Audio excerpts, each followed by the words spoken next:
Francis Fukuyama, a political scientist trained by Yale University one time, wrote in his book, The Decay of Political Order, and said that, you know, the Western form of democracy shall be the new and everlasting form of human governance. But we know that with this Western form of democracy comes, you know, elections, comes the aspect of human rights, among other values that form or constitute a formidable democracy. But also we know that an author like Dambisa Moyo one time said that African states are not ready for a multi-party dispensation, and what we need is a benevolent leader. So those two are controversies that I think we have convened here to discuss this afternoon, and I'm joined by a panel of distinguished young people to put an in-depth analysis on the nature of by-elections here in Uganda, but most importantly, we shall be focusing on Serere County, as we know that in a few days from now, they'll be holding their by-election. Well, that and much more on this episode of the Youth Roundtable. Viewers, I'm joined by a panel of distinguished young people, like I said, and I now introduce them to you.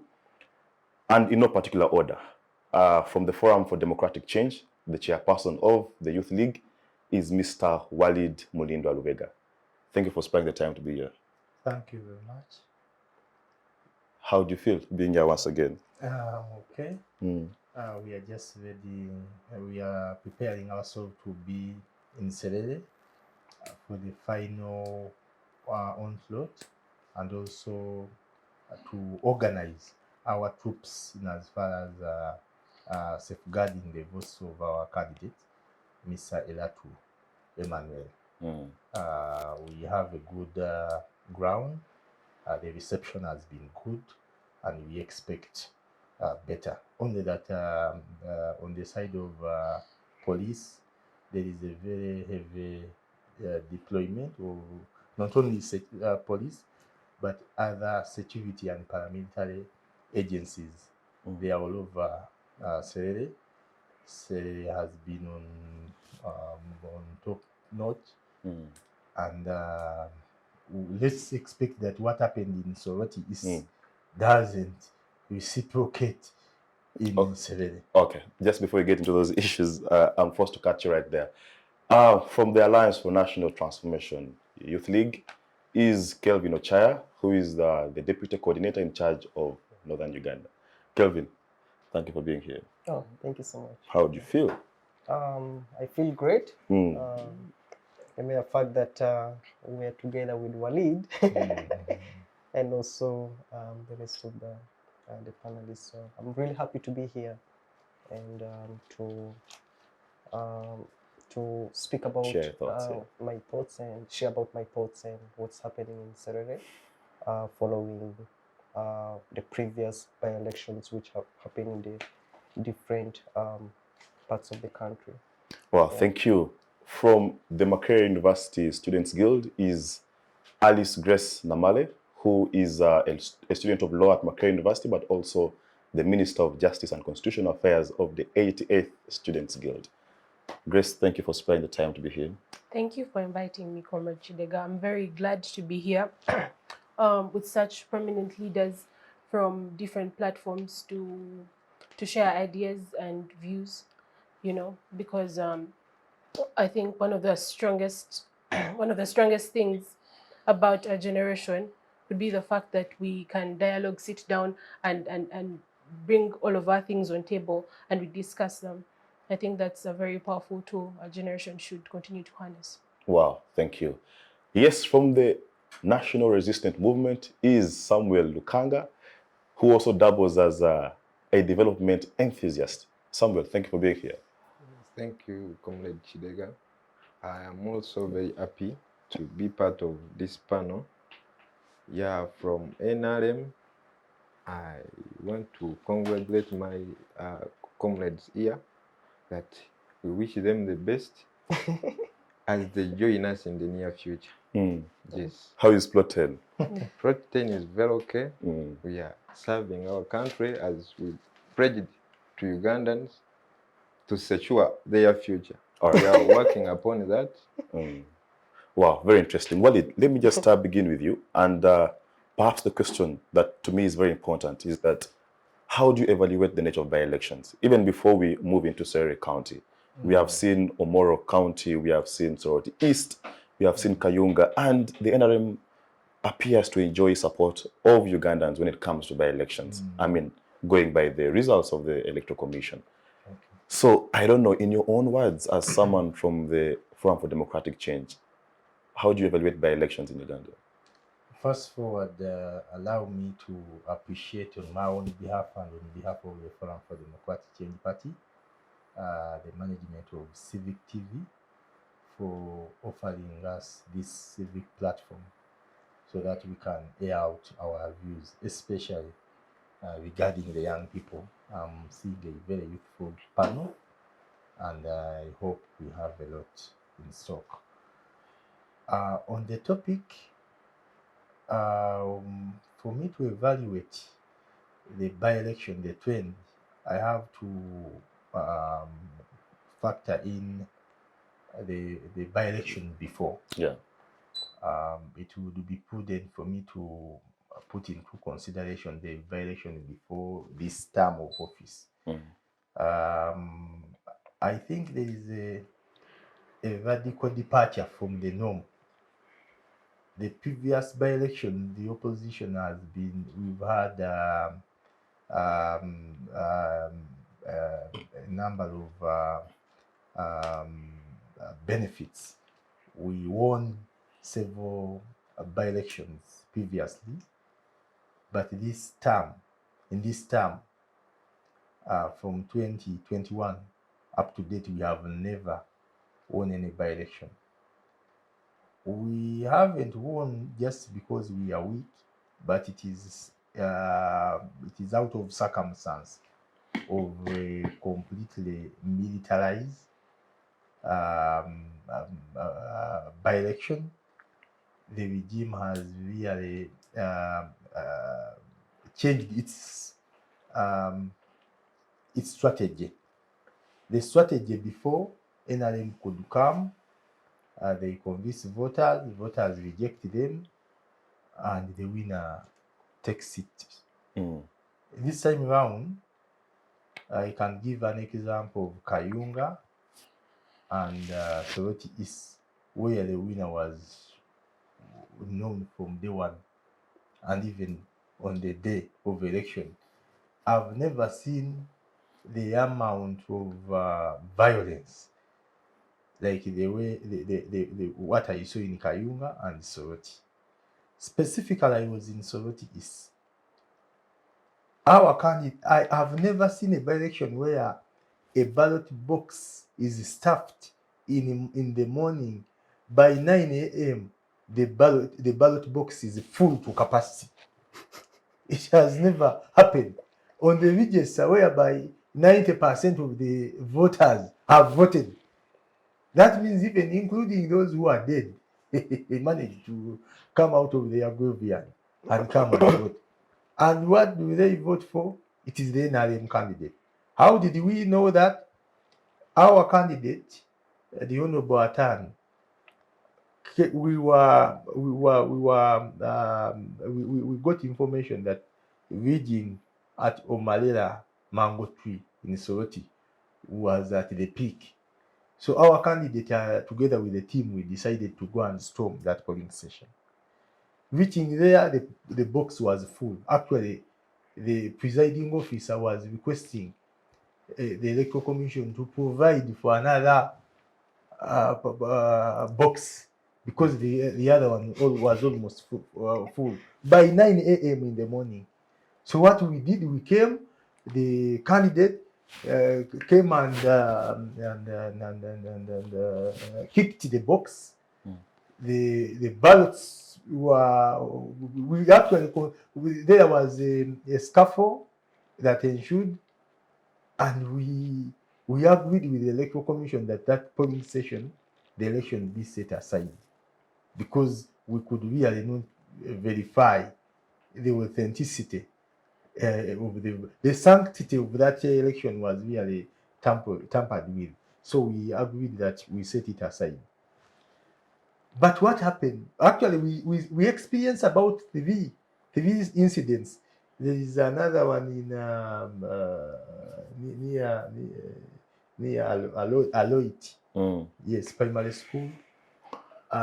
We had many Opuyo. when we came to the time of counting,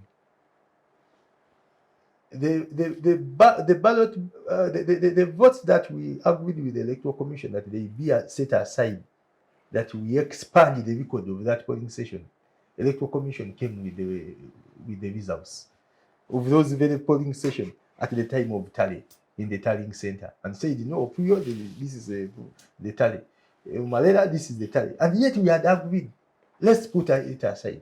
So I don't know if there is any, if you could even count the number of votes, the total votes, they exceed the total voters. Yes. So here I've never seen any by-election where it was done in panic. The regime was in panic. Electoral Commission was in connivance with the regime. I saw the NRM chairperson of the Electoral Commission, Mr.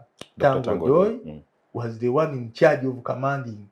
Arrest that one. I even asked him, what powers do you have that you even order police to arrest? Whom are you? Okay. I even asked him a question.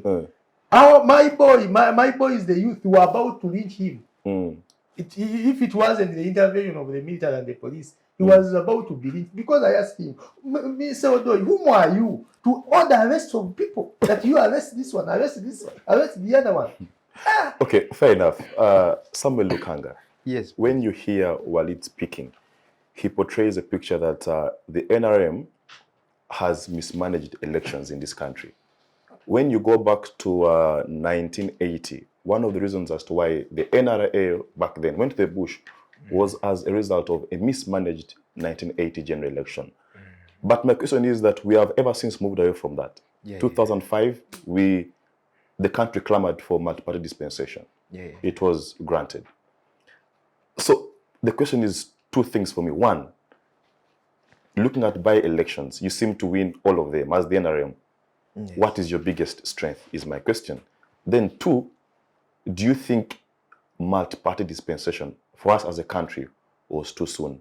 Or we are ready and we are practicing multi-partyism in the best mode possible?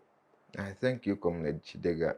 Actually, in addition to what you've just recited, in 2021 to 2023, our national chairman and the president of Uganda was preaching a manifesto under the slogan of securing our future. Securing our future as Ugandans. And one component of securing our future is about security.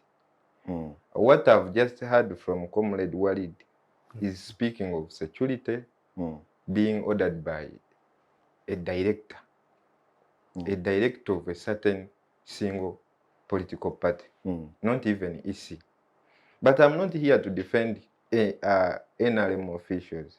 I am here to speak what Uganda, the better Uganda deserves. So, about what went wrong for our great leaders to move in the bush to fight what they thought was bad for the public, and Comrade Walid is saying it is what is happening. I don't think it is, because if you are too young to be part of the multi-party system, then Walid wouldn't have been here, because where would FDC get space? So is it a question of form versus substance that indeed, I think Article 159 of the Constitution, 160 around there, establishes multi-party dispensation in Uganda. But a very interesting Parties and Organizations Act, but a very interesting part of that law is that the subsequent provision provides for a movement system. Right? That comes into place when the other is in abeyance. So it looks like the NRM from 2005 did not appreciate multipartyism, and that's why even in the Constitution they kept the provision of the movement system, and that's why Walid today says that when you look at elections in Uganda, they are, I don't know, the way he described them. Comrade Kidega, about that, Comrade Walid also has a reason as to why he's participating if you are tarnishing what is happening, why do you keep on participating in that? That is the big challenge to the so-called opposition. If the process is satanic as you portray, then don't be part of that satanic process. Yeah. But they keep on participating, yet they call it satanic. And to my reasoning, it is very okay. The NRM is preaching, securing our future, and in Serere, our teams are already on ground to make that sure win for Philip as our candidate. Okay, Philip Ocho. All right. No, Walid, I'll get back to you. Okay. Alice Namale, to me the question is around constitutionalism in this country. I think the good Professor Evi Daisy put it out very clear that, society must be governed by the law. If you look at the nature of elections, and by elections generally in Uganda, vis-a-vis the rule of law framework in this country, can you say that the two are in tandem? The way our elections are run, are they constitutional? Do they abide by the Constitution? You look at the Electoral Commissions Act. Does the EC, in their conduct, do they exude fairness? Is there natural justice? When you look at, for example, security operatives, who get the mandate from a certain legal framework? How would you evaluate the participation in the electoral processes? So, the aspect of constitutionalism and elections, are they done according to the rule of law? Well, for elections generally or for by-elections? I think generally, but both, I mean, yeah. Well, yeah, I get you. I personally think that the law has some sort of lacunas that leave for a margin of interpretation. Okay. And that is problematic. How? If the law calls for free and fair elections, and that's just what the law says, interpretation of what is free and fair is not necessarily written down anywhere in the law, or what could really be free and fair. So it then becomes the job of the people participating in the elections to try and tread the line to determine what is free and fair. And as you can see from the previous two speakers, there could be very much opposing views from the same set of facts. Same as with the police. The police have a job to maintain peace. Law and order. What he was calling security. Again, you can see it from the previous two speakers. One is saying that the police is mismanaging its power, its authority. And the other is claiming that the police is actually doing its job of maintaining peace and order. So it would be rash to say that the elections are not being done in line with the law. But then I do admit that I think generally as Uganda, we have a lot of organs that overstep their boundaries. They mismanage the power given to them constitutionally. And this is because of that margin of interpretation that is there in the law. And what would have been the main body to also try to bring this interpretation to the front is the judiciary, right? And the judiciary in itself cannot institute its cases. It cannot say that there is an issue in Serere.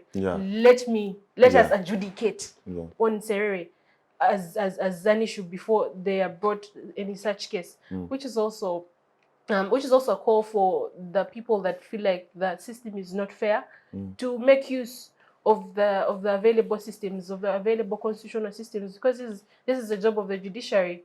If we continue leaving these things to our own interpretation, then there's going to be much more problems coming up. But if such an issue was brought up, if someone from Serere that is claiming that someone from Kayunga that is claiming that there was unfairness, as I was doing some reading some time back, I came across some set of facts that there were a lot of officials that were arrested without any charges, without any cause. You see, if someone like that brought up that issue and they took it to a court of law, and the court of law adjudicated on it, and there is binding legal precedent, then it would be that margin of interpretation that I keep on saying is very problematic would be decreased, and that would mean that going forward, any other issues that would come up would have a sort of precedent to determine what could happen to them, and that would also be a deterring factor to organs and institutions that overstep the boundaries and powers given to them constitutionally. Wow. And I think on that, perhaps let us shall evaluate the independence of such institutions, the independence of the judiciary, of the commission. Do they give Ugandans the confidence to file petitions or to complain? All right, but perhaps much more later. Ladit, let me get to you. To me, the question of opposition unity has appeared to be a facade to me, because if you look at the way your political party unveiled its flag bearer, the Honorable Alyce Grace, and not even a week later, the Forum for Democratic Change unveiled Emmanuel Eratu. Do you think that opposition unity is a facade, but also is there some witch hunt between the FDC and ANT? Thank you, Compare Kidega Moses. First of all, for inviting me to be part of this panel discussion. And also, I would like to thank the viewers outside there for joining us online. First of all, we need to understand what a by-election is. By-election, which is also known as a special election or a by-poll, is an election held to fill a political office that has become vacant before the end of the term for which the office holder was elected. And by-election usually comes especially when either the person holding the office has died, or has decided to resign, or maybe has been disqualified. In this case, we have lost a member of parliament. May his soul rest in peace, and may Almighty God strengthen the family, friends, and relatives. But however, the laws governing by-election in Uganda are contained in the Parliamentary Election Act of 2005, as amended in 2015, where the clerk of the parliament has to declare the vacant position, which happens, I think, 10 days after the occurrence, and the electoral commission is given the mandate to gazette and make it public know that there is a vacancy. Of course, now the process starts from there. Now, for the angle of the nomination, of course, we have nominated our candidate, who is Honorable Alyce Grace. She's the flag bearer of Alliance for National Transformation. Very credible, very competent, skilled, and experienced, and she's actually the best person for the people of Serere should consider representing them in parliament. Coming to your question, the issue of unity, first of all, I would like to applaud and thank the National Unity Platform for believing in our candidate, Alyce Grace, and accepting to join hands together with us, including our sisters parties. And I know there are even some of the voters who are in FDC and they believe in our candidate, they are supporting her, and also other political parties, like including NRM and JEMA, to mention but a few. That really speaks a lot to me, that the issues that affect the country do not just affect specific people, they affect all of us. But now, at what point do we draw a line and be like, look, much as we come from different political parties, who is this person, who has the competence, who has the ability to actually represent us in parliament? That is what I really want us to look at most when we are electing leaders, you know, to go and represent us as parliament, because as John Maxwell said, that everything rises and fall under what? Leadership. Under leadership. So the moment we have a weak leadership, I mean, everything is going to be disorganized. So that element of unity, I am really very happy about it, and we need to continue to put that in consideration. Is the FDC witch hunting ANT? I don't. According to me and what I observe, I cannot. I need to speak with evidence. But however, I think I think the rumors came because, you know, people usually have their own perception, and I think the rumors came because they expected FDC as an opposition to unite and, you know, and rally behind the candidature of Alyce Alaso, who is from Alliance for National Transformation. But because we are operating in a multi-party system, every political party have their own organization structure, and they have their own ways of how they operate. So if they decide that, you know what, we are not going to join you, but we want to flag our own candidate, I mean, it is right. It is within their yes, it's the right. So if it is happening, I don't know about it, but all I know is we are looking towards electing the best leader to represent the people of Serere in parliament, and also a leader who is going to focus on in uniting the country and addressing the issues that are affecting every citizen in this country. All right, thank you. Walid, let me get to you. Not so long ago, we had statements from Najana Nkumbi. And the belief was that elections don't work in Uganda. That was your party headquarters, you know, telling the country that. But you've continuously participated in general elections, in by-elections. Is that a sense of hypocrisy? Because how do you participate in something that does not work? That is one. Two, is that what does the NUP, as Uganda's leading opposition party, its declaration and throwing its weight behind the ANT, does that limit, or limit actually is the word, limit the chances of your candidate, Emmanuel Eratu? Okay, thank you very much. I want to correct the impression. First of all, FDC, we believe election on its own cannot change the leadership of Mr. Museveni. That is our belief. It is our considered opinion as FDC that election on its own. That means, it doesn't mean that we don't participate. We participate because in participating, first of all, we understand.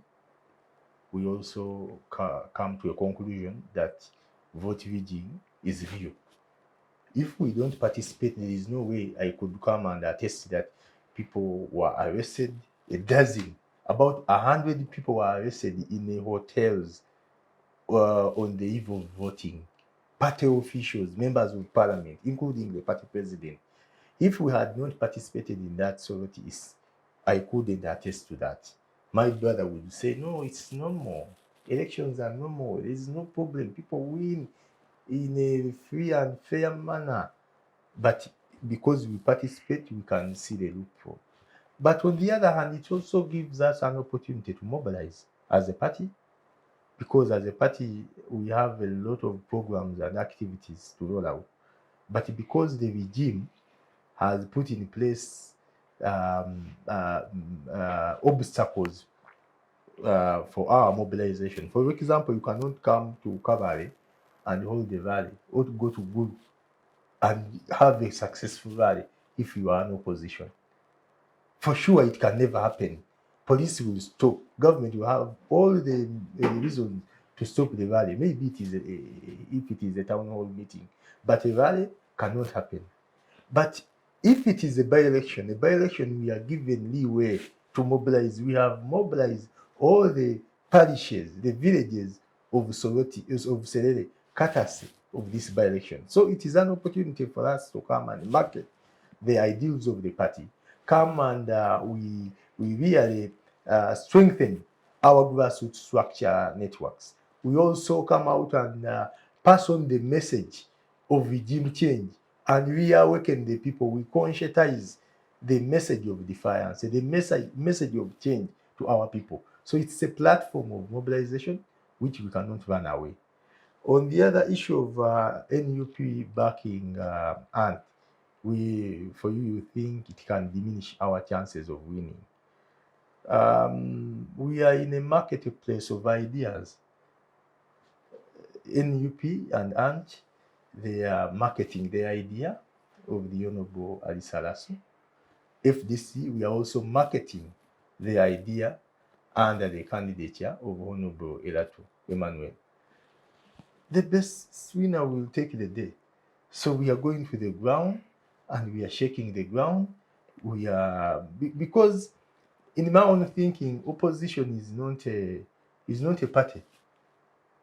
We have many reasons, many valid reasons why we are in Serere. Do you think there is a peculiar reason as to why the NUP chose to back up ANT and not the FDC? We have no problem with any. I think they have their own reasons, and we have no control. We cannot even condemn NUP for backing ANT. They have all the reasons and justification to back ANT, and we respect that decision. But also, we have also the reason to front our own candidate.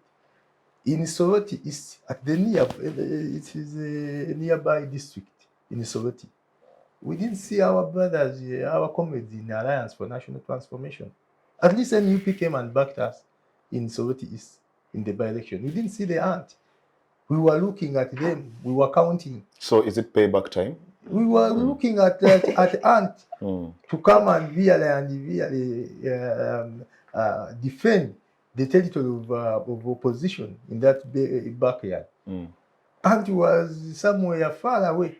They were not interested. So is this payback How time now? come in Serere they are more interested for us to go to the neighborhood and count on them and stand side by side with them? Yet at the time of need, the greatest hour of need, we never saw them. And you betrayed your comrades. Just in 1 minute before I go to Lukanga. You see, just to take an example of a court, actually, the person who presents cases is usually seen by the public. But the guys who work behind the desk,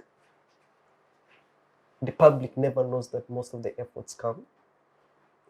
So maybe because we did not make it like public and the media was not there to capture the guys who were lobbying support for your candidate, you were like, no, these guys, they did not support. But we were there. You are working underground. We were working underground. Oh, okay. For us, we don't. Let me be realistic with you. I want to be realistic with you. For us, when we do things, we do not. But you are campaigning. We don't care You don't about posture. the public. You don't posture like FDC. No, we don't. Anyway, in my own thinking, politics is not like the way we do in our religious denomination.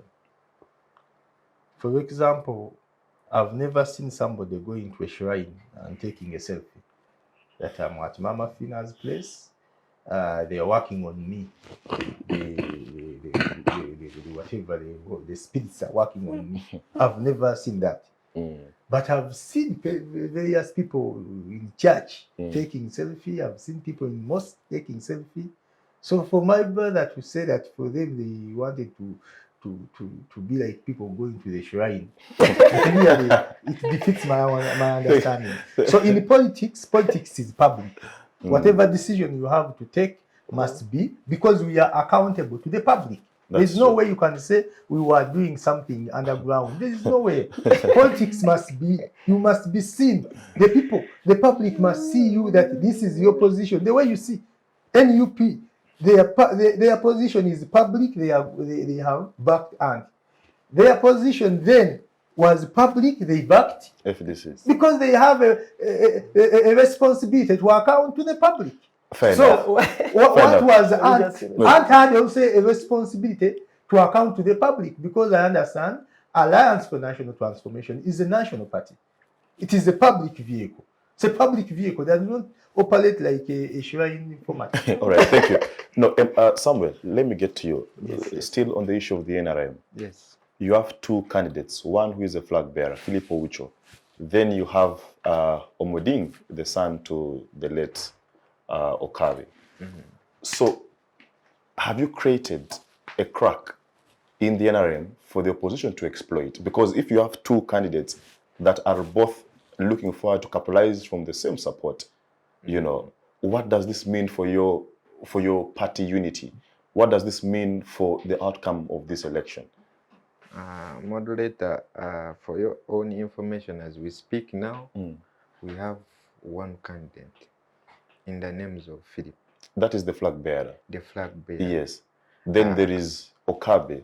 So sorry, there is Emmanuel Omoding. yes, Omoding, who is the son to the late. Yes. What I'm saying, as we speak now, what is happening? Emmanuel is under Philip. Oh, they formed a coalition. Yes. Since As when? we speak. He now. has stepped down. Yes, yes. So he's So, not going to appear on the ballot As of paper? now, we have one candidate for Serere by election. When did it happen? Because I'm trying to I saw him.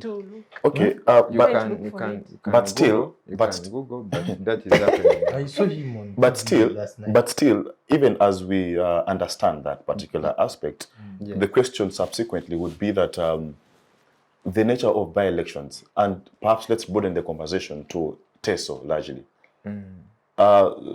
TESO is predominantly FDC, but over time the NRM has begun to juxtapose itself. It has begun to take over a few territories here and there. What is the plan of how to consolidate Serere and TESO? Thank you, moderator. What is happening in TESO, specifically in Serere, there is a by-election. In simple terms, what we call repeated elections. Repeated elections in Uganda normally are escorted by, like you said, all government agencies come to ground. Only government Government or political party machinery or infrastructure. Government. What I'm Maybe. saying, You say the government. the publicity given by the activity taking place in the area Yes. gives attention to these government agencies. I'm not speaking about I am NRM, so what I'm speaking as a Ugandan. So the attention given to the public by the activity taking place in the area calls for government intervention. That is when we see government ministries, government agencies come on ground to make reports, to make what the national chairman, the president of Uganda, pledged in the 2021 general elections. You see, I have not seen it. today as we speak, many activities are taking place in health centers, government schools. All are not because in favor of Philip Ochaya, the candidate of the ruling party. No. I've heard Alice, the aunt candidate, also speaking about them, crediting the ruling government where necessary. So it is not about arguing the Museveni is bad, the Museveni is bad, the NRM is bad, like Comrade Walid is saying. What Comrade Walid is saying is what Adam said after eating the forbidden fruit. So the point is that for you, you're focusing on service delivery. Exactly. And that is your yardstick to mobilize Ugandans. Exactly. Give them services, the services shall speak for themselves. Like I said before, we made a promise to secure their future. And our strategies as of now to 2026, as we plan for 2026 and beyond, is first of all to secure their future. We secure their future, even our future, by looking at social services. Social services include the education facilities, those are health facilities, and so on. Yeah. So our campaign message is not about so and so is bad, like they are preaching. No. It's about services. It's about services. Okay, thank you. And perhaps that is expected because it's your government that collects taxes from Ugandans. And I want to applaud the people of Serere for supporting Philip. Oh, sure. Yeah. Okay, Thursday we shall know. Exactly.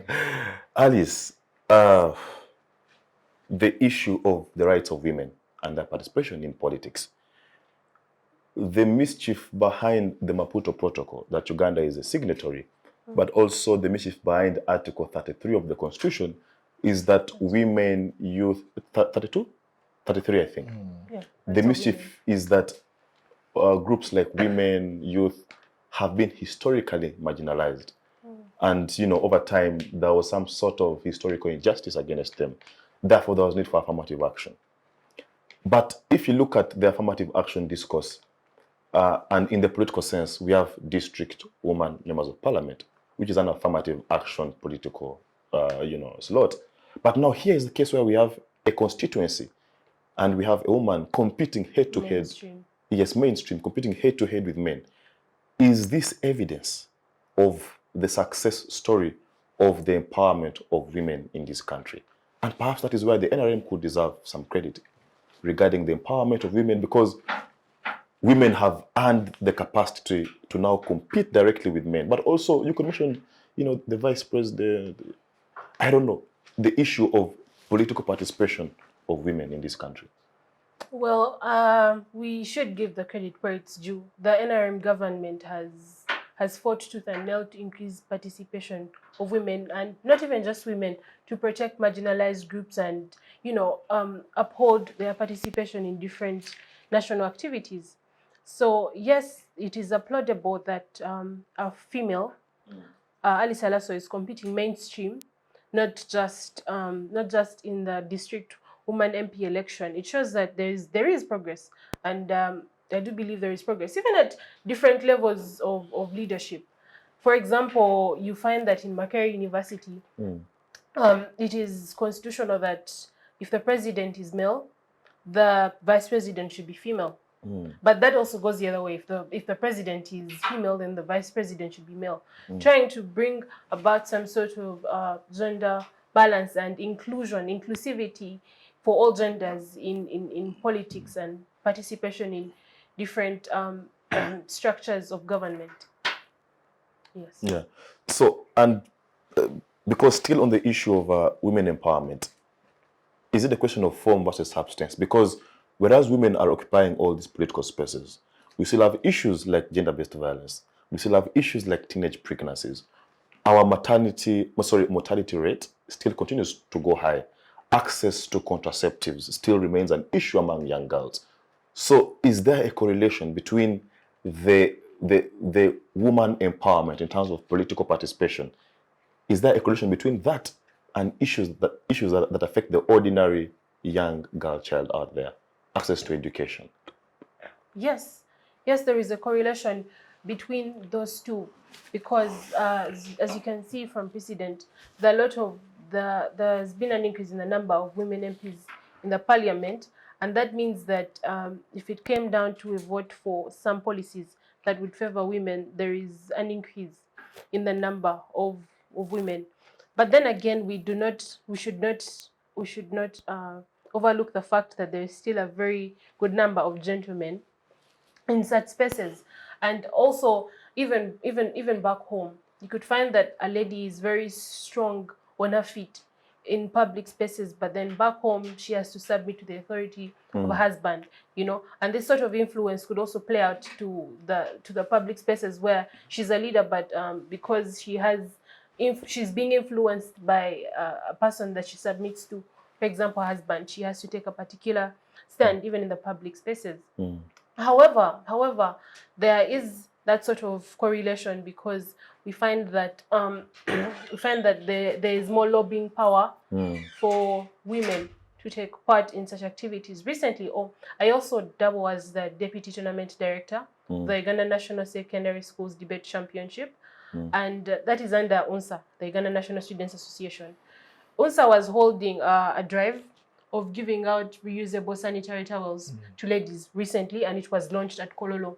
And I was part of the team that was organizing and calling out to the women MPs to take part in this event. And we found that as we're making these calls, there were a lot of women MPs that were really supportive. They could not probably be there personally, but they offered to send a delegate. However, it turns out that as much as there were a good number of these, it's sad that the larger number of female MPs, because the ones that we're looking at primarily, they couldn't show up. Yeah. Not even just showing up physically. Showing up could be financial. It could be delegating. Emotional it could be support, supporting. psychological. Yes. Coming out openly on a public platform, on your personal public forums, and declaring support for such initiatives. We didn't see a lot of that, and this is what they should be doing. I think when they get to the mainstream, they might get swept up. They might be getting swept up by a lot of other issues that are affecting the nation, rather than particularly the women, right? And this is still detrimental to women. I think that there should be some sort of caucusing of women MPs or women in different structures of leadership to come together and also panel beat and find out what are the things that we should be championing, not only for the nation as a whole, but also for women, because as a famous leader said, either Michelle Obama or Kofi Annan. I'm still trying to remember. You cannot push our nation forward. Actually, it was Barack Obama's wife, Michelle Obama. You cannot declare that you're trying to make a nation go by disadvantaging half of its population, which is women, by preventing them from growth. Yeah. So it is very pertinent to the nation's growth that women develop. It isn't even a matter of women versus men. It is us generally together as a nation. If we want to grow, women have to be empowered. Yeah. And I do believe that this could be better done if women the women leaders try to capitalize on these issues that are affecting women and bring together their efforts to support the girl child in various forms. Wow. I cannot agree with you more, because even I think Samora Machel, Mozambique's revolutionary leader, I think one time had that to say that, the empowerment of women should not be seen as a humanitarian act, or an act to appease maybe global norms, but rather as a fundamental means of, transforming society. But yeah, very good point right there. Kelvin, the preamble of our constitution, the opening words are that we, the people of Uganda, recalling our history that has been characterized by constitutional and political instability. Those are the opening words. Now, our history is one that has been characterized by, militarism, actually is the word. You look at the colonial days, the King's African Rifle. You look at the post-independence days, we are still mired in so much military conflict. You recall the 1966 Kabaka crisis. Then there came Idi Amin, it was a military insurgency. 1979, UNLF, still a military. So our history has had military, aspects all the way. But I want to point out, and not to castigate, but just to point out the participation of, and I don't want to individualize this debate, but are there certain wrongs that your leader needs to right? Because Mugisha Muntu did represent the UPDF. Okay, yes, the UPDF in Parliament at some point in time. I have had him advocate strongly against military participating in our politics. So the question is, do you think that one of the means through which we can divorce the military from our politics is by first getting them out of Parliament? Do you think that would be a progressive? Because if you hear Walid, he says that, security organs, almost take charge of the electoral process. So how can we demystify this? How can we get the military out of our politics? Is getting them out of parliament a step that we should consider? Well, knowing that your party leader at some point did represent them there. Well, I think leadership is a call from God. And in order one to be a good leader, you need to be prepared. I don't know how best I should answer that question, but if someone has the ability and has the competence and has the skill and the experience, and the voters want him or her to lead them, whether the person has been in military or non-military. No. My question is that we must progressively distinguish politics and the military. All right, militarization of politics. My question think is not about Mugisha Muntu as a person. Yeah, my question is, how can we get the military out of our politics? Yeah, do you think that they must leave parliament, for example? That's what I was driving to. It's the voters to decide who they want should lead them. That's right. And I think this goes into the weakness of the institutions. Okay. It seemed to happen that the people who specifically occupy, let's say, the different institutions don't tend to differentiate, don't tend to know what their role and responsibilities are and what they are supposed to be doing. Because I wouldn't expect, the military to be deployed in a by-election if there is no war. Because I would expect such matters to be handled by the police. Because the role of the police is to keep law and order. Internally. Sorry? Internally. Yeah, internally. And then I think the military knows its role. But however, because we have very weak leaders and also leaders who are individualized and who want to please their bosses, they end up making, mistakes, which at the end of the day disorganizes the whole process. Now, for example, I have never been actively in the by-elections which have happened, let's say, like in Arua, and also the one that happened in Kayunga. But following what the media was putting out there, it's like people were killed and the military was deployed. Military, the different security organs, they were there. So I think this is something we need to learn from the history. Where military is, there is usually a catastrophe that will happen. Yeah, you've done justice in terms of evaluating the implications. So the question is, how do we move forward? For example, the issue of what is your opinion regarding that's what UPDF having 10 MPs in parliament? For example, let's use that as a case scenario. What would be your take on that? I think that's the mistake the government has made.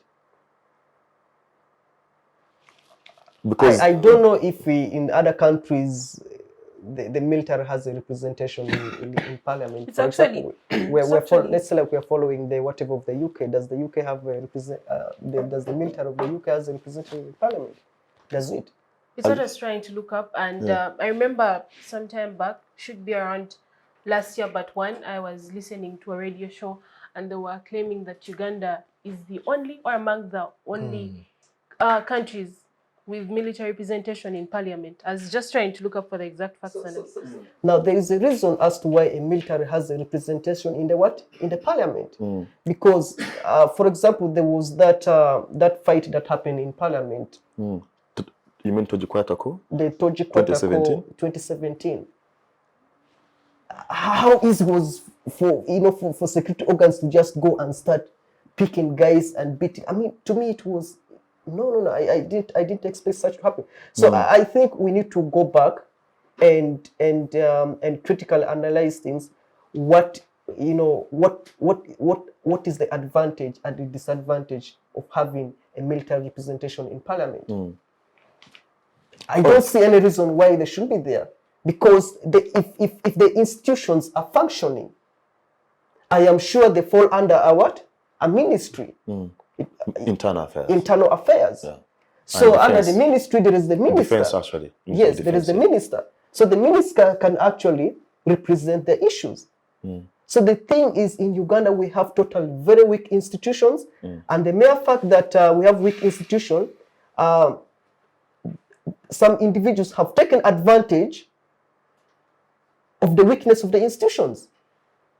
And, you know, whenever I go to some of these ministries, it's like an individual doesn't seem to differentiate the power he has in the ministry, which is actually stronger than the president. Because if I'm in an area, for example, an LC1 in his or her area is more powerful than an LC5. Because if something happens there, they won't ask the LC5. They first consult the LC1. So people who hold positions in a different level of institution should know they are powerful. And for example, let's see the abuse of the traffic. You find a traffic officer who has been positioned somewhere to control the traffic, and just a mere bodyguard of maybe a minister comes and disorganizes. But this guy is more powerful than you. They're in the area of jurisdiction. Yes. Yeah. So, all I can say is these people should recognize how powerful they are, and they should follow actually the code and contacts of their institution to govern their area. They shouldn't be intimidated. Because right now, when you go to institution, they are doing work to appeal. It could be a political party, which is the regime, or it could be an individual who is the president. It's like everyone is trying to do something to appease the. I mean, anyone can be the president, but let us focus on strengthening institutions where service delivery benefits all Ugandans. Well, we are due for a short commercial break, and I'll begin with you, Walid, after this, still on the aspect of the UPDF, but also broaden it to other institutions as well. To our viewers, thank you for making a date with us this afternoon. Let's take a short commercial break, but see you after this. Digital rights are those human rights and legal rights that allow individuals to access, use, create and publish digital media, or to access and use computers, other electronic devices and telecommunication networks. Digital rights include a right to freedom of expression, information and communication through technology, a right to privacy and data protection, a right to credit for personal works, a right to universal and equal digital access, a right to identity, a right to anonymity, a right to be forgotten, and a right for protection of minors, among others. The state's digital rights are frequently violated through various unfair actions, for example, blockage of websites and social networks, theft of credentials, unauthorized use of people's data for personal gain, privacy intrusion, online censorship, arrests and intimidation of online users, internet blockages, and the proliferation of laws and regulations that undermine the potential of technology to drive social, economic, and political development worldwide. It is hence every citizen's responsibility to respect rights of other digital users and to speak out or report to the responsible parties when one's rights are violated. We'll be back from that short commercial break. Walid, two questions from me. One is that at the inception of the 1995 Constitution, if you look at the hindsight, debates were argued that because of our history that was characterized by the military participating in almost all political processes, there was need for us to have the UPDF in parliament. So one, do you think that at the time was justifiable? That is one. Two, is that as we discuss institutions, political parties are clamoring to have Serere County have its member as a parliamentarian. But the question is, what has parliament become today? If you compare today's parliament with the sixth parliament of the likes of Mugisha Muntu of the likes of Obed Motofumbi, the likes of Ben Wacha, the likes of Norbert Mao, the likes of Winnie Byanyima, and you compare it today, is it worthy political parties investing in their resources, their time to really go into a parliament that is not serving the interest of Ugandans? So those two questions. Thank you very much. Fast forward, I think the framers of the Constitution, they envisage, which I disagree, a position that UPDF would be a listening post in the parliament. For me, I disagree with that kind of position which they envisage, because they are more or less an instrument of coercion, an instrument of terror. They represent that, in my own view. I agree with my sister. There is no any other parliament except our parliament where UPDF, because globally, the role of UPDF, or the role of defense forces, is to safeguard the country's frontier. You see, Walid, my question, to be precise, is that whereas many have argued that we now live in a global village, my own opinion is that we are villages around the globe. And why do I say this? Because you are comparing Uganda to the world and many other countries. But Uganda has a unique history. And that is why the UPDF was thought to be necessary to be in parliament, because of our history that has been characterized by the UPDF participating in the controversial political issues of this country. So, before we get to the fast forward, do you think that at the time of inception, it was a worthy and credible idea? I think it wasn't worthy. And I want Not even then? Yes. Okay. Even then, I disagree. No, just allow it. I can give an example. I had an opportunity to benchmark in Ghana. Ghana had almost the same kind of political history, like we had a history of bloodshed, coup, and so on. And Ghana had not even had elections before, until Jerry Rawlings came out with a transitional plan. Yeah. We all know that President Jerry Rawlings came through a coup. And after being in power for almost 17 years, he made up his mind that Ghana can continue without him. Yeah. He facilitated the transition, and that's why that's how his party came into play. He opened up multi-party politics, and also Ghana went on a journey of constitutionalism, enacting a new constitution that guide Ghana as of today.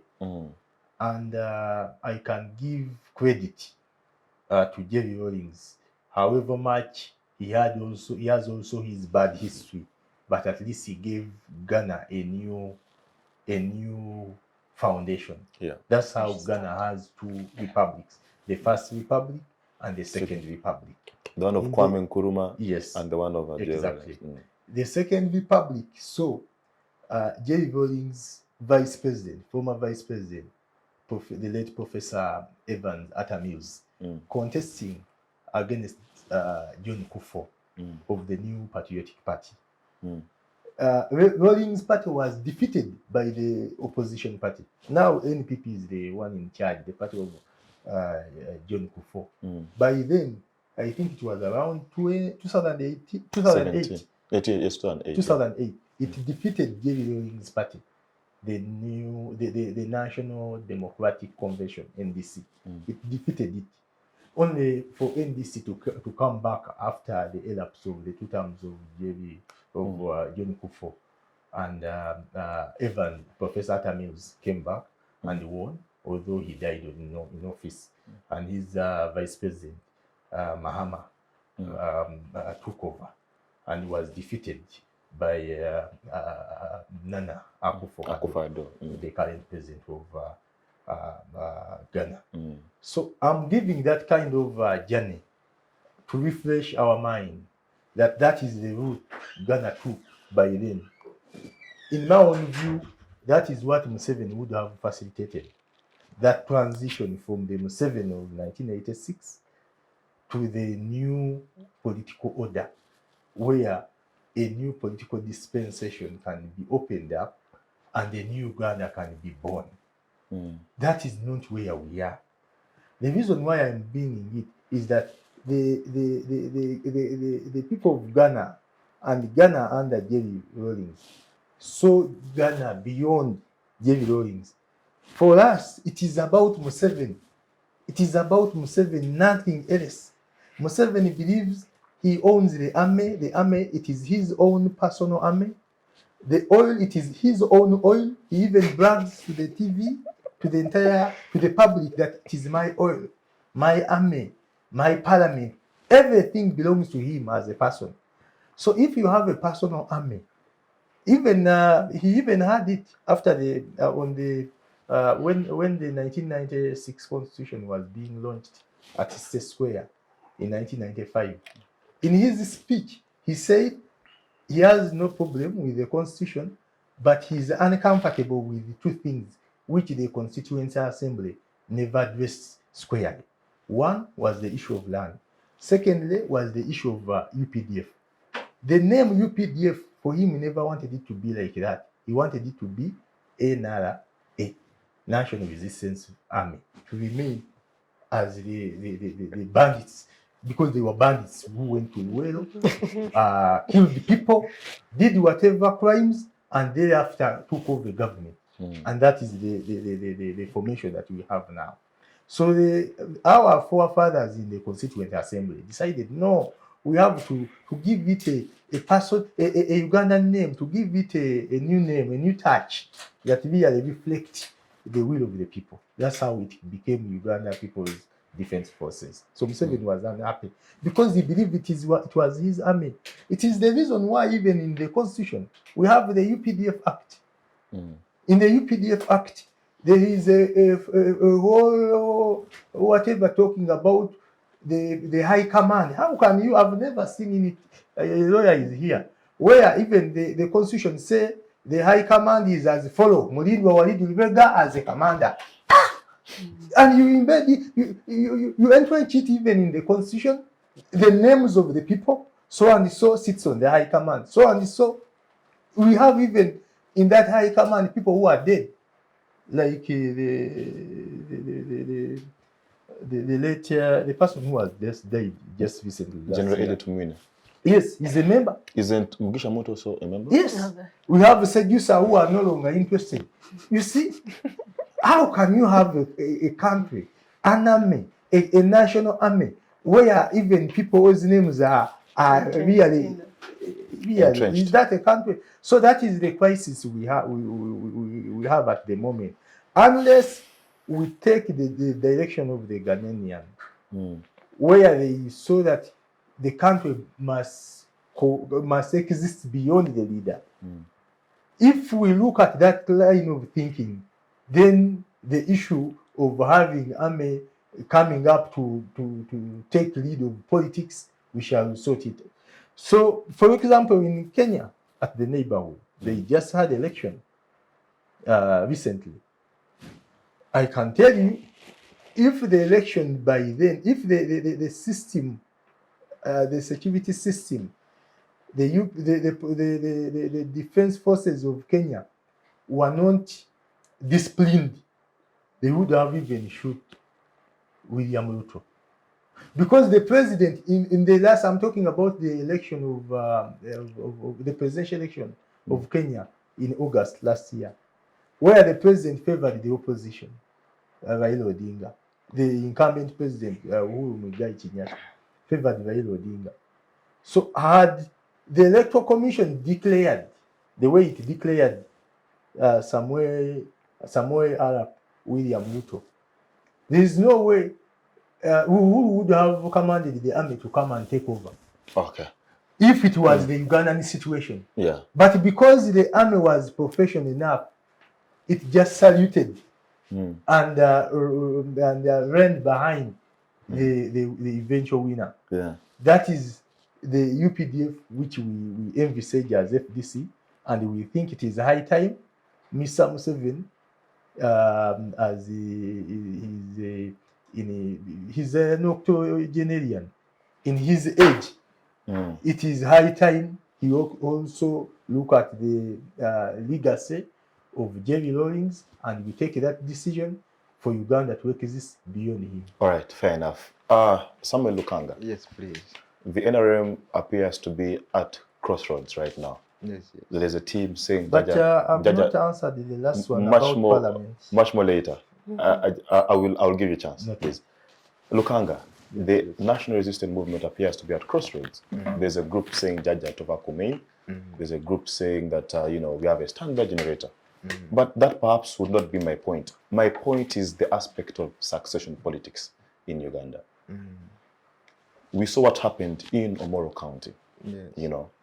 But even if you're to go back, I think the case of Nevanda and etc., the issue of succession politics appears to be, being cultivated.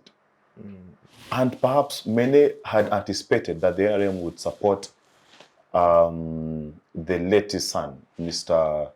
Emmanuel Omoding. But to the contrary, the NRM is supporting, or at least the structures officially, Plot 10 is supporting the flag bearer. But although at the early stages we had seen NRM top officials declaring support for the son to the late Okabe.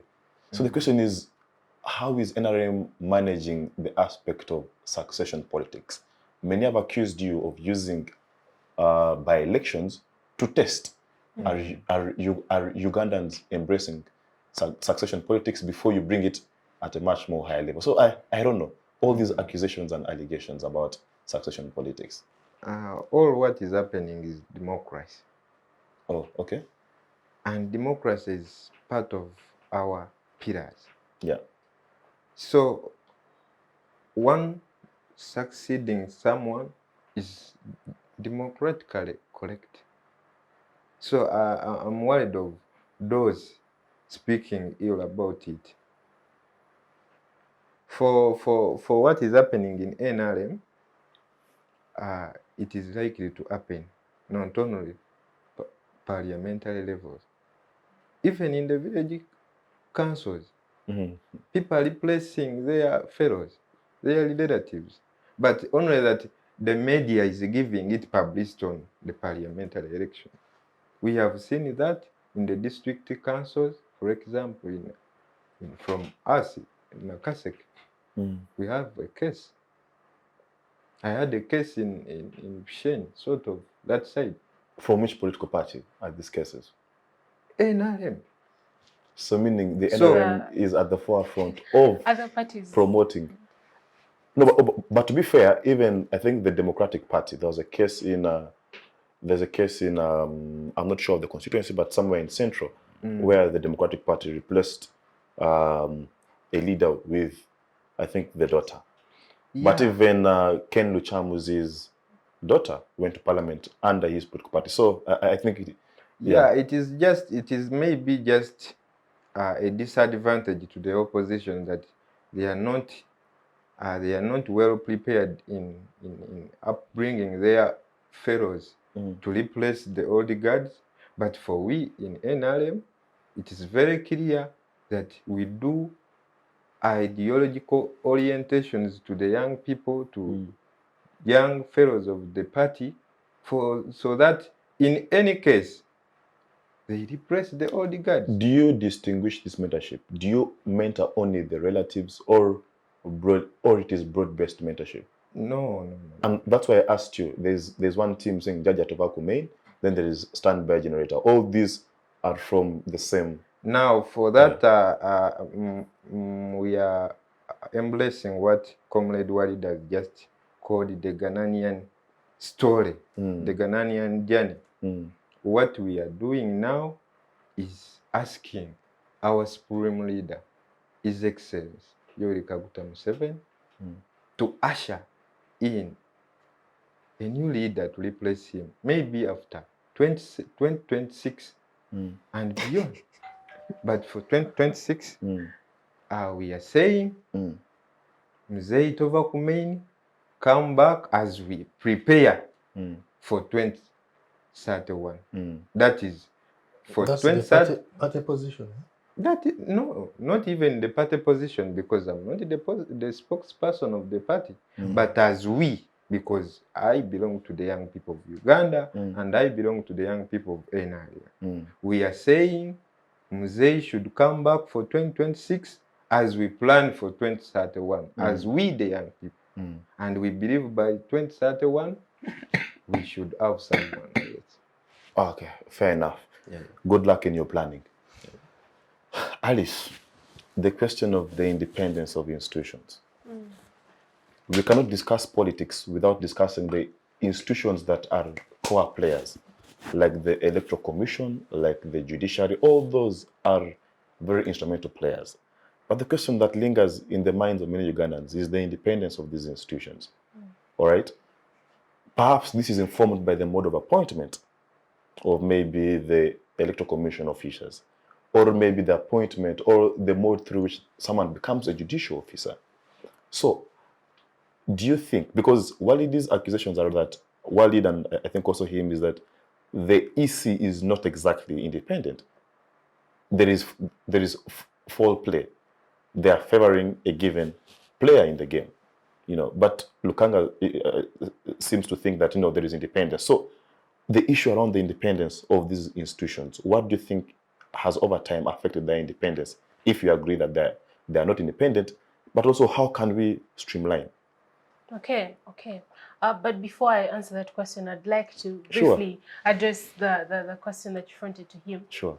I think that because Uganda was very, very cognizant of our very turbulent past, and the turbulent past being caused mainly by militarianism in our politics, it would actually inform the decision not to put the army in the parliament.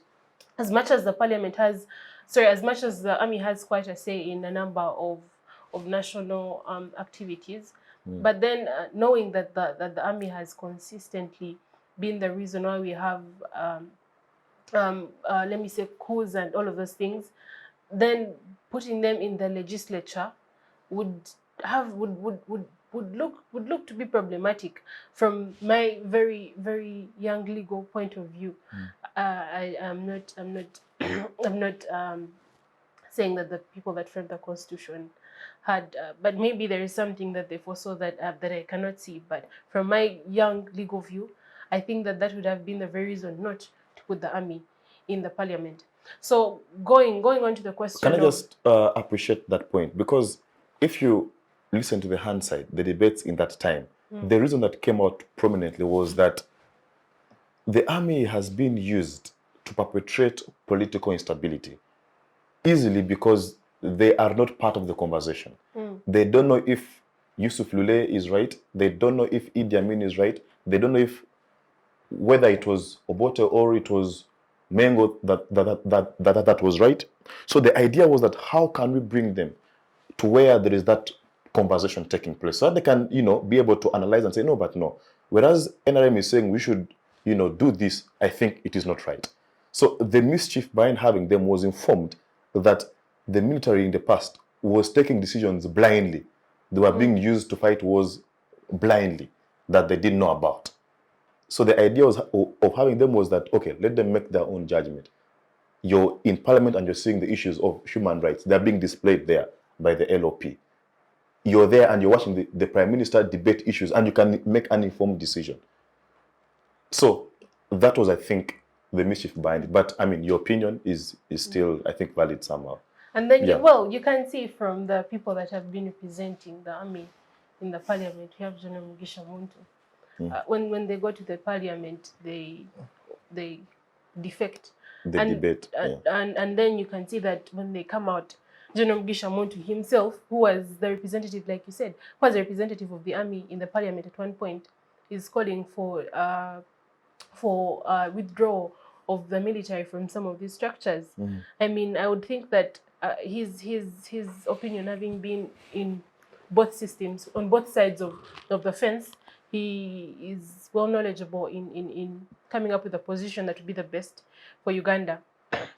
And Well, as much as there is that they to bring them on board on the conversation, the parliament is an open house, right?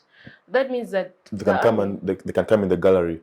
Yeah, that means that the army is very open. But also they have a minister, like you said, who can really air their views and opinions. Exactly. They have all of these avenues without making them representatives without having definite positions of representation, in the parliament, that I think is being problematic, because also comparatively, what have these representatives added that the other forms could not have done?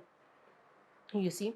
And the military also has a very important listening ear, the president, who is the chief, right? Okay. So that means that if they have any issues, before they could even come try and address them elsewhere, they have the president of the entire country to listen to them and address their issues in a very expeditious manner without having them in the legislature. That is the basis of my position and opinion. But moving forward to the question about independence of these institutions, it is very important for any democracy anywhere in the world to establish independence of these different organs. It goes along with separation of powers, the doctrine of separation of powers, that each organ, each establishment has its own role, and none of them should go to influence the other in a way that is detrimental to the overall call for democracy in a particular country. So where we have the mode of position of leadership, like you said, everything rises and falls by leadership. So if the leadership of these very fundamental structures or organs in the country is being appointed, that is problematic. We are seeing influence there. For example, move to the judiciary. Appointment is problematic. If we're having a system where but these appointments come after recommendation from the Judicial Service Commission. Yes, they do. We also had a case where there was someone that was appointed without having been on the Judicial Service recommendation list. Have you heard of that one? That's the Bob Kasango case. That would mean that that would show that as much as there is recommendation. Now look at also the Judicial Service Commission that is recommending who is in the positions of power in the Judicial Service Commission. You see, there is a lot of room for a single factor or a single side to determine who is going to these positions. Yeah, and that is problematic, like I said, because it means that this person is most probably going to make a recommendation. So what best practices do you think we can adopt? I think we could adopt election for this position. Election of commissioners, for example? Yes, for example, of commissioners.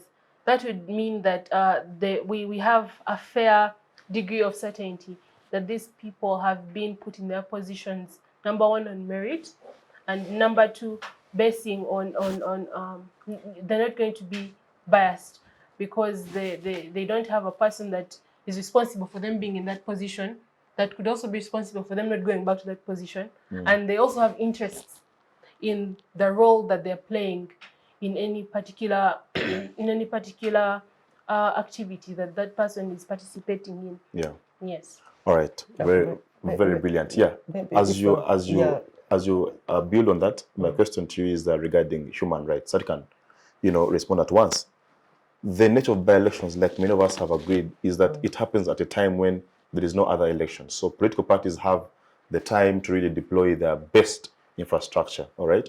So, and these times has come, and we have seen the issue of human rights. All right. The level of arrest that we see happening. So how do you evaluate by-elections as they come vis-a-vis the human rights question, but also as you respond, add on? Yeah, just to add on what she has said, I've been looking at the Constitution, and I think the mistake is the power that has been given to the president makes him like way too powerful. He's like a small god. Because you cannot expect the president to appoint the electoral commissioner. Let's just do a simple, let's say you have been suffering and things are hard, and I've seen you suffering, right? Then I bring and say, man, come and do these things and you're earning something. There is no way you can go against me. You do, each and everything to make sure that I stay there because I have done you a favor. So it clearly makes it like the appointment of the electoral commissioner, the appointment of the ministers. I mean, all those people go there to serve the favor of the person who brought them in that office. You get what I'm trying to say? So I think some of those are the mistakes they made when they were actually drafting the constitution. So what best practices are there? I think the best thing is they should make the process open, where if it's the ministry, then the parliament can decide who should be the minister of this and they vote, just like how they elect parliament people. Vets. Let the parliament vet, not the Parliament, president as it appoint. stands, vets the presidential appointees, and should they not vet you, you cannot become a minister. It is very hard because let's see, NRM has the biggest number in the world. The majority is in the parliament. That automatically. So should they be apologetic because they have more MPs in parliament? Should they be apologetic for that? You see, Kidega, let's be realistic here. A party in power has a lot of influence in how things operate. The mere fact that NRM has the biggest number in parliament and the speaker comes from NRM and the president is NRM, trust me, there is nothing that can be credible. Because all those guys are going to please what? One person. Why? Because the president, in the constitution, the president can fire you. Okay, who votes the members of parliament? I mean, the people from the constituencies. Yes, exactly. So the solution would be ANT go down there, mobilize Ugandans to vote for a political party. Otherwise, the NRM cannot be there apologetic because Ugandans voted for their members as parliamentarians. Because I speak from a critical point of view. For example, now I could not expect the president to demean himself and use all the money. The money he's going to, just his movement from Kampala going to Serere. That was not planned in his budget. No, but now he's going to spend it there just because he wants to get someone who is going to stay in, he wants to add another member. The president is also the chairman of the NRM political party. Don't look at yes, him because the Samuels can argue and say that the money that the president is going to incur is being funded by the NRM, not by the national coffers. That is what the Samuels can say. I mean, what of the army? Let him go there not as a president, let him go as an individual or a representative of NRM, but not use the resources of the government. That is why I'm telling you. That's what I'm trying to talk about. The Lukangas can say that the NRM has its own resources, that they mobilize through membership and etc. No way. And that's the money that can fund. Look. He is going there both as the president, as the chairman of NRM, and I don't know which other position he's in. But however, he has taken advantage of the state and of the government to go and implement his own vision. You get what I'm trying to say? Your presidential candidate wanted. No. Let's be realistic. Okay, whose vision should he be implementing? I think he should be implementing the vision of the country.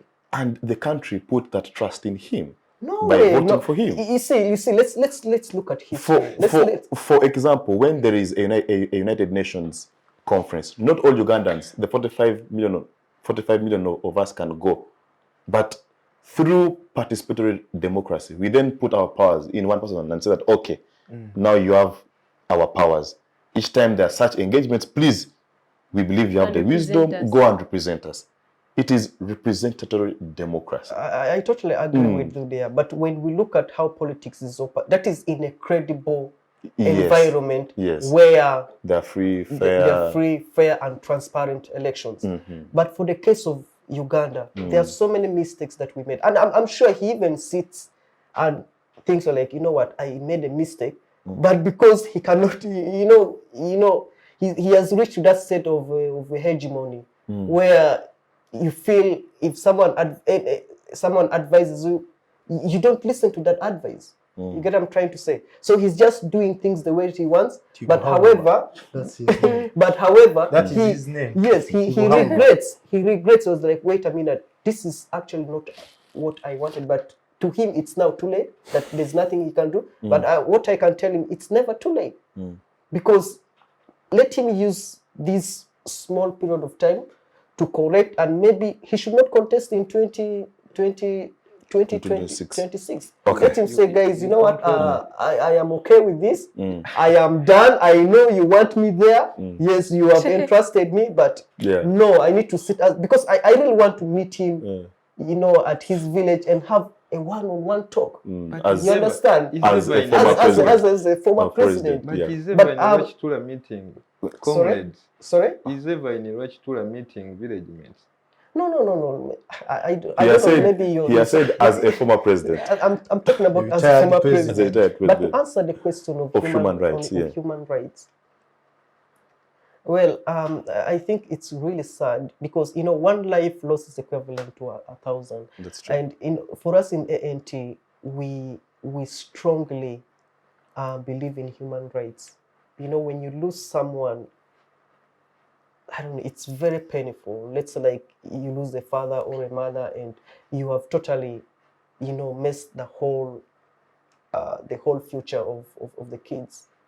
So, yes, I've heard military has been deployed and there are also other security organs, but I think they should act with discipline. They should respect the people and let them allow the people of Serere to elect whom they want to represent them in parliament. That's all I can say. Lukanga, yes. Parliament as an institution. Yes. If you look at the time when the country was grappling with an economic crisis, the parliamentary leadership at the same time procured itself cars worth, I think, 1.2 billion Uganda shillings. At the time when Ugandans could barely afford something to eat, and we were living on handouts, we saw Parliament allocate itself, I think, 40 million each to its members. When we see opposition political parties saying that, you know, there are human rights violations, there are abductions, in their words, Parliament has not come out to really, you know, either fast forward track the issue or even find a long-lasting solution. So the question is that, does this Parliament that parties like yours are struggling to have members in, is it serving the interest of Ugandans? Of course it is. Is it something worthy being called the People's Assembly, a national assembly? First of all, in those regards, Ndugu Walid said, Museveni is everything in Uganda. And I was like, he's also the instigator of FDC. He's also part of the FDC because FDC has members of parliament, like NRM. We only win them by our strategies in mobilizing Ugandans to support us.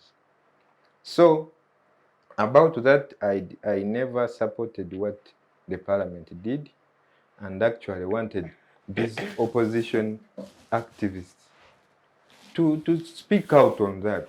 But they also kept quiet. I don't know whether they are looking at Museveni as the problem with Uganda without looking at parliament. So you're saying that they keep quiet when the actions of government benefit them as individuals? Yes.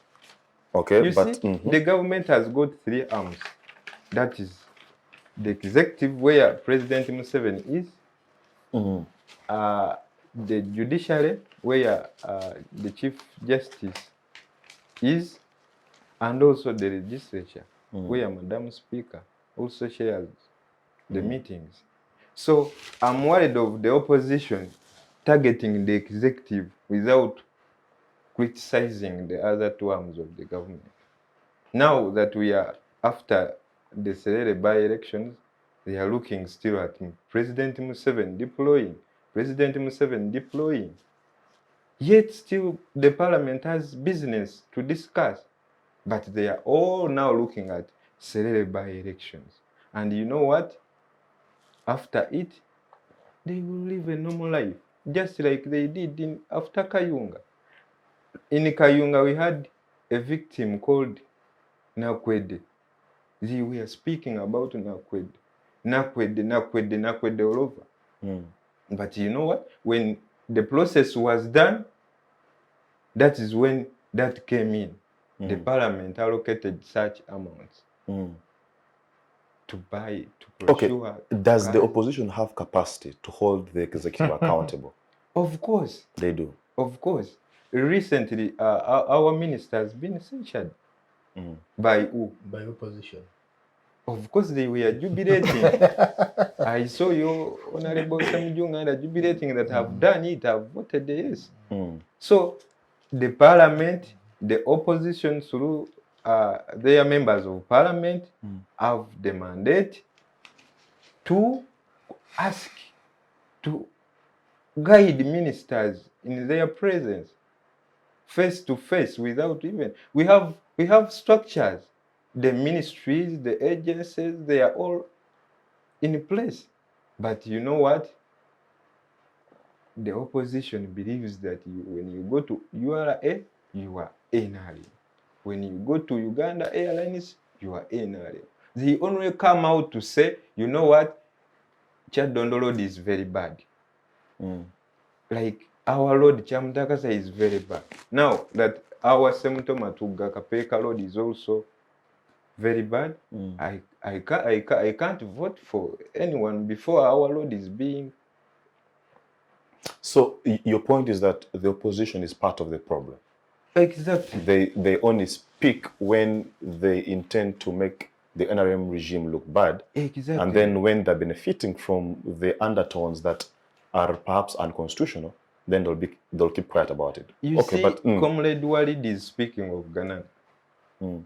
Ghana, speaking of the Nkwame Nkrumahs, but you can't teach President Museveni how Nkwame Nkrumah did. I mean, he's very fit to know what Nkwame Nkrumah did in Ghana, and Ghana is far different from Uganda. You know, you've recited recently our preamble in the Constitution. I don't know whether Ndugu Walid is aware of our historical background as recited in that preamble. He's aware of Ghana's, but not of Ugandans. Yes, we are Ugandans. What unites us is we are Africans. And that's what we call Pan-African as a peer of NRM. You know, I don't know whether they believe in Pan-African, but much as I know, Walid is a good NRM humble, but in FDC. Okay, yes. Let's hear from Walid. Walid, to me the question is that we are discussing a by-election leading towards someone going to the National Assembly, all right? Still, the question remains, does the National Assembly, as it stands, does it have capacity to hold the executive to account? That is one. Two, but do they bear the interests of the ordinary Ugandan at heart? If you look at the national budget framework, for example, you look at our debt burden, you look at where our parliament chooses to appropriate money to maybe defense and things like that, does it speak to the needs of Ugandans? Is it a parliament worth really us sitting here and discussing that, okay, there's a by-election going to parliament, is it worth the conversation? Parliament as an institution, has it decayed or there's some hope in it still? Okay, thank you very much. Allow me, before I respond to the question that you have leveled against me, I respond to the concerns. My brother, first of all, I want to debunk that narrative that I'm NRM in FDC. I've never been NRM. Actually, I've only had an opportunity to belong to one party. One party, FDC, ever since I started. I was 18. I called you. I've supported FDC. I'm in FDC all through. I have no anything to do with NRM. You see, secondly, I listen to you. Secondly, you said Uganda is different. I think you didn't understand the context in which I brought in the Ghanaian experience. I had an opportunity to go to Ghana and benchmark. I learned a lot about Ghana. And we have also many in common. many we share in common with Ghana. Do they For have example, our history, yes, our peace? history. Do they have peace Our like we do? history is characterized by bloodshed, coup. The same happened to Ghana. The present? Their history is characterized by coup. But we are not Even living in their history. founding father, Nkrumah, was Yeah, he was ousted. hosted in a coup and went to Guinea Yeah. Conakry. Yes. So, and also other successive regime came into coup, including the last one of Jerry Rawlings. Until Jerry Rawlings said, no, we need to sit together as a country and determine the political direction of Ghana beyond me as Jerry Rawlings. He actually pioneered it, he championed it, and Ghana is enjoying fruits out of that. It is something I was challenging your party national chairman So to you do went- the same. You went to benchmark. Jerry Rawlings was in power for the last 17 years. Museveni has been in power. He's now he's actually clocking to 40. So I think it is high time also to give that direction to the country, because we want a country, better country, where our children, our grandchildren will live in a better country, better than the way it is. And the people who can shape that direction, it is the current leadership. That is the clarion call I wanted to, I was passing on. So going to the question, allow me to quote a Kenyan scholar called Mutahi Nguni. He wrote a book, The Tyrant of Numbers. I hope you have ever read about it. Yes. So the tyrant of numbers, I can compare it to, in our context, the tyrant of numbers in Parliament. My brother has been blaming whatever that Museveni has failed in the last 40 years on opposition, few opposition MPs. In this very, Museveni has led the country with a comfortable margin of members of parliament ever since CA, actually NRC, up to date. He has really had the numbers. There is no way a person who has numbers and you say all the failures of Museveni are leveled to opposition MPs, and the good thing are for Museveni. Is that fair? I like it. You see, Museveni who has the numbers, and the opposition has the audacity to fail him. Maybe our opposition is strong. The 100 members of parliament who are in parliament, they are more stronger.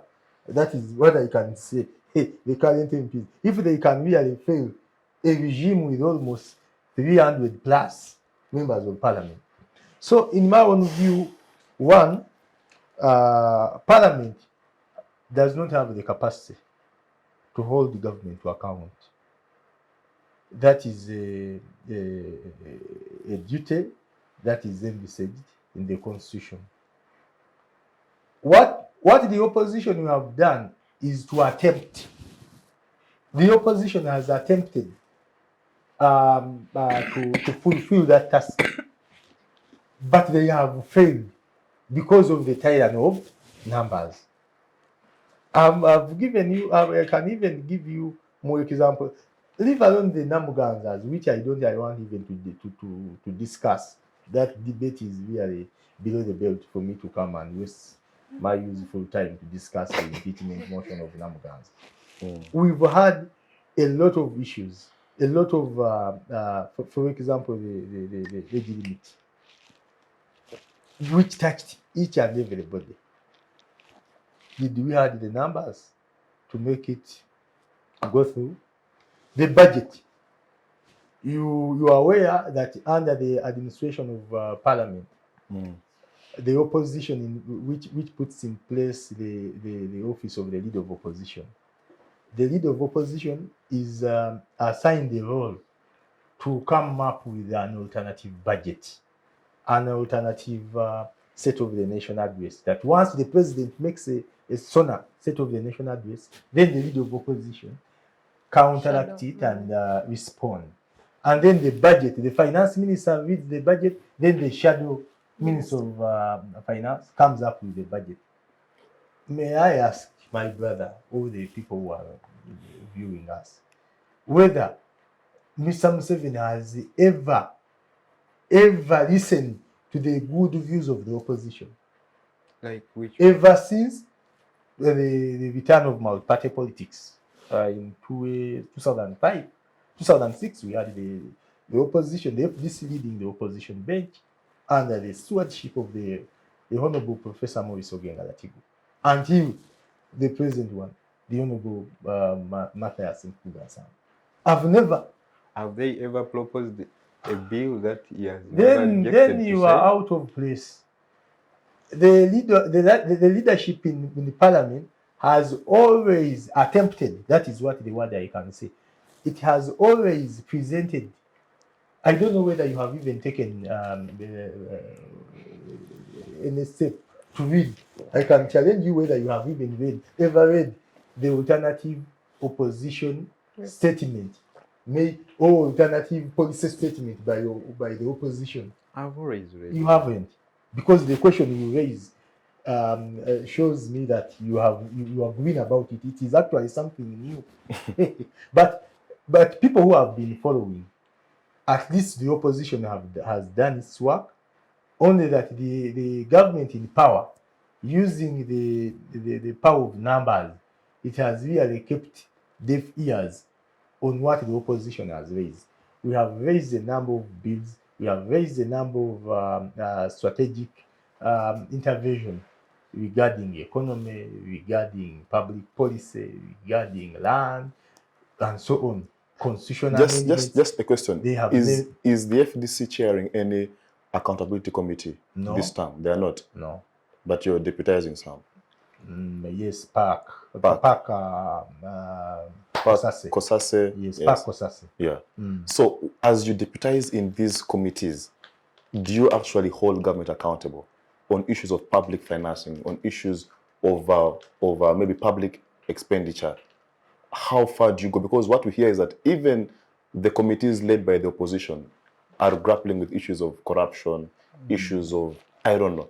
So the question of capacity of the opposition to check the executive, to me, I think that it's one that we must examine very critically. Thank you.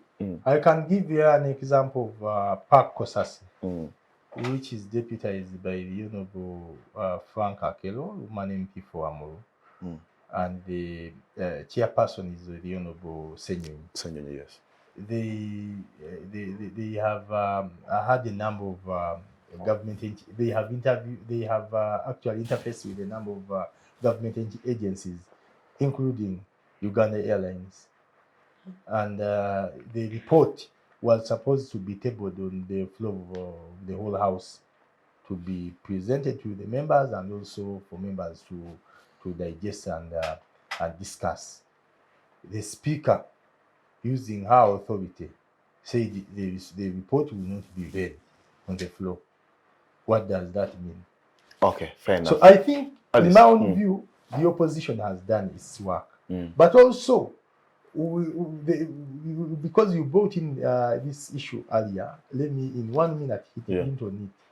The quality of members of parliament who are in parliament is also something which we must discuss.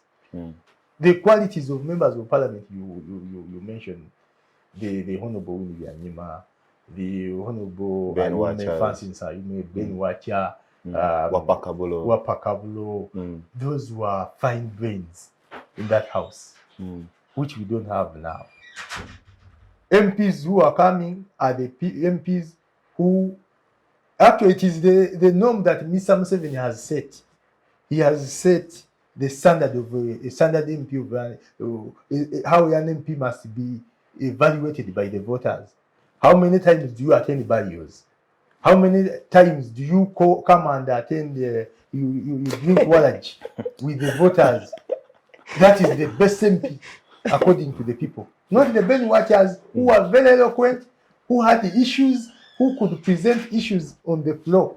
So that is the quality which Museveni wants. Museveni wants, if Okabe he died, Museveni would prefer a son or a daughter, Alengoti.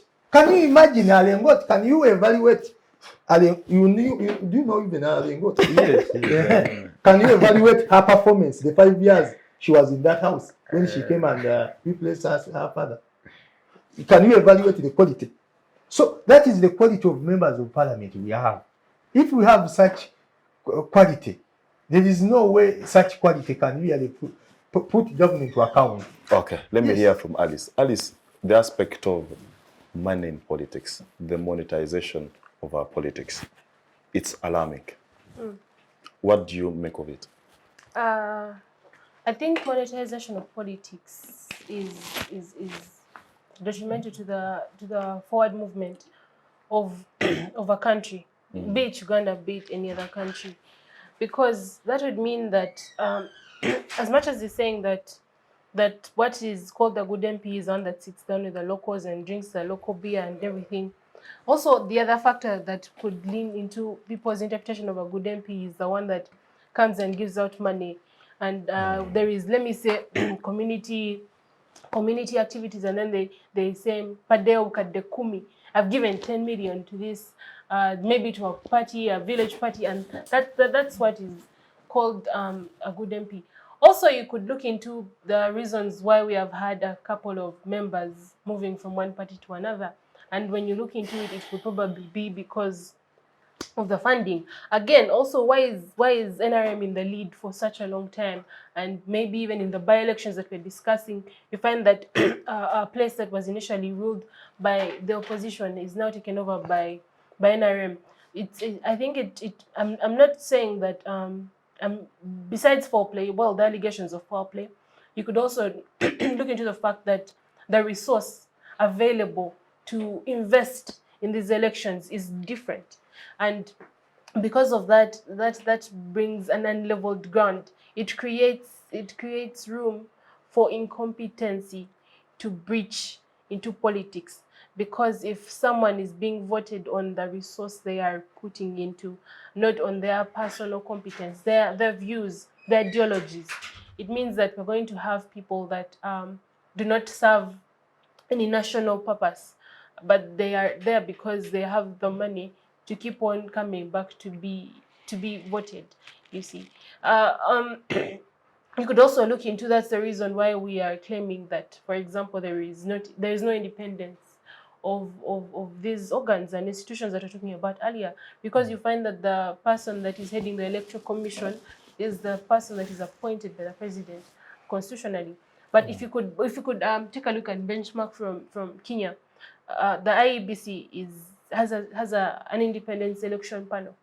And that panel comes from around 5, I think they're 5 now, because they had an amendment bill that was broadening the spectrum from which members have voted to the panel to then go and get the people that are going to be sitting, the commissioners that are going to be in charge of the elections. You see, that creates more room for people to get leaders or people into powers of position based on competence, not people that are going to worry about biting the hand that feeds you, as is a system with the appointment system, which was what I was saying is very problematic about it. But then again, the society, the foundations of our country is democracy. So if at all we find that the majority of the people find that the incompetent person should be the one to lead them, then we are going to go with the incompetent person. Yeah. So I think that we should go back to society and educate society that what is a good leader, who should deserve to sit in parliament, more than a person that comes and gives out huge sums of money. Have you looked at their competence? The civic awareness, right? Yes. Yeah. Have you looked at their personal ideologies, what they stand for? I'm actually for youth entering into politics as much as possible, especially mainstream politics. But then you find that even the youth that we are trying to advocate for to enter into the politics have very mad ideologies. Ideological bankruptcy. Exactly. And to bring in Kelvin. Kelvin, our time is fast spent. We need to be out of this place. But as I invite you all to give us your parting shots, just 2 things. Your parting shots, who do you think will win the Thursday polls? and then your parting shots. But I'll give you each 1 minute, but for you, because I have a question for you, I'll give you 2 minutes, which is the aspect of youth participation in politics. Is it a progressive agenda, or it is still being limited by certain factors? And if so, what are those factors? So you, then I'll move towards Samuel. You hinted about the commercialization of politics, which is quite a touching issue, especially when it comes to electing leaders who have the competence to really, handle the issues that are, facing the country and also the communities. So the youths are actually at a total disadvantage because you find the people they try to contest against have already amassed have wealth, yes, they're wealthy and they already have the resources. So I think this should draw us back. I really want to take us about the direction of the country. Every 5 years, how do we envision Uganda? That is something that I need us to look at, much as yes, opposition, alternative government and the government already in power, because it seems we're just like, white ants in a what? We just do things like white ants in a basin without purpose where we're headed to. I don't know if like people really follow the National Development Plan. There was the Millennium, then National Development Plan 1, Development Plan 2, Development Plan 3. Because there is a Uganda I want to see. Better health care. Right now, if my mother called me, hey, you know what, I need 100,000 to go to the hospital because I am sick, I won't be able to raise the money. But if we have a better healthcare system, surely it's there. Talk about the roads. If I'm growing, let's say like my fruits and I want to transport them, first of all, is the market there? Do I have when I'm transporting the goods to the market, will they reach in a good condition? These are things we have to look at. But it seems the whole thing is just focused on strengthening political parties. You find NRM saying, it's like they implement the issues of NRM, but they forget Uganda. So I believe when someone gets the position of leadership in parliament, it doesn't matter whether you're in NRM or you're in the alternative government, but you need to go and address the issues. All right. You get what I'm trying to say, to address the issues. Separate yourself from party and focus on the national issues. All right. The Thursday polls, of course. About the Thursday polls, Honorable I cannot dictate, but because it's the people of Serere to decide whom they want. Okay, who do you anticipate? Well, from my projection, I usually look at the competence, the experience, the skill, and the love. So I think Honorable Alyce Grace is very outstanding, but the people of Serere will decide who they want should represent them in parliament. All right. Yes, Alyce, just in a minute. I'm going to confer with Comrade Kelvin over here. I think that Alyce Grace is in a good place to win, not only because she has competence and she has been a woman MP before. So she has that advantage as well, that she has been elected by literally the same voter pool to the parliament, and also now she has the backing of NUP. So I think she's in a good place to win. All right. Yes, Walid. Your parting shots and I think my candidate has a better ground. He has traversed all the areas. He's very youthful, so he attracts the young people in Serere. He's very articulate and eloquent. The issue of experience is acquired. I don't know whether anybody has ever gone to school to study how sex is done, but we all find ourselves having sex. So experience is like sex, so it will be acquired, and I know Elatu Emmanuel will be the best MP at the expense of the people. All right.